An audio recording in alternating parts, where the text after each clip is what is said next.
Welcome back. The rules of war. International law specifies what countries can and cannot do during wartime. And some experts say both Israel and Hamas have already broken these laws. The rules of armed conflict are governed by a set of international laws, including the Geneva Conventions, which almost every country has agreed to. They forbid the intentional targeting of civilians and ban torture, hostage-taking, and other inhumane treatment. NewsNation correspondent Rich McHugh explains why both Hamas and Israel are alleged to have broken them. The horrific October 7th attacks by Hamas on Israel brought tremendous pain and loss of life.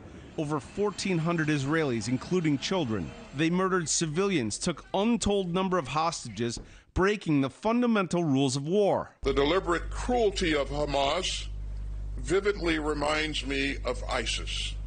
Bloodthirsty, fanatical, and hateful. Hamas continues to use innocent civilians as human shields and is reportedly blocking roads to prevent Palestinians from moving to southern Gaza out of harm's way. David Crane was the founding chief prosecutor of the United Nations War Tribunal for Sierra Leone. When Hamas launched several hundred missiles on that fateful Saturday and then attacked various civilian objects and towns along the border, destroying horribly human beings, that in and of itself was a war crime. But there's one real cornerstone hard rock principle in the laws of armed conflict, and that is civilians and civilian objects can never be intentionally targeted. But the brutality of the attacks by Hamas doesn't give Israel the ability to attack freely. It is supposed to adhere to international humanitarian laws. You are a Jewish state, but you're also a democracy. And like the United States, you don't live by the rules of terrorists. You live by the rule of law.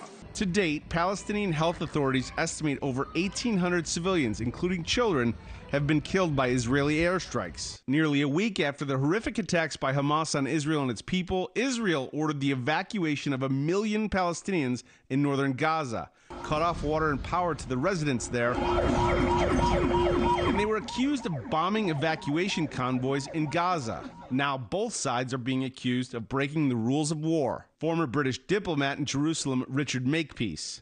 It is arguably against international law, international humanitarian law, to coerce an entire population to move. And it's clearly not a well-considered policy if there are no facilities available for those people when they do move. David Crane says Israel knows and abides by the laws of armed conflict, and so they face difficult choices ahead. They are in an impossible situation. They want to follow the law. You have an opponent who does not follow the laws of armed conflict. The Israelis have a very hard choice. They have a military object, but if they target it, they drop the building and kill civilians. And Rich McHugh is with us now. Rich, thank you. And it does seem like the challenge for Israel is sort of what your guest was saying, that there are no clearly defined sides. Hamas is living among ordinary Palestinian civilians. Is that right? That's exactly right. David Crane would say this is not your traditional battlefield, that the combatants don't look like combatants. They look like ordinary people. And Hamas is actually using this to their advantage so that people in the world think that Israel is trying to kill these Palestinian civilians, which is not the case. Okay, Rich McHugh with that live report for us tonight. Thank you so much. Thank you for watching. Go to newsnationnow.com to find NewsNation on your television provider. And don't forget to click the red subscribe button below to get more of NewsNation's fact-driven, unbiased coverage.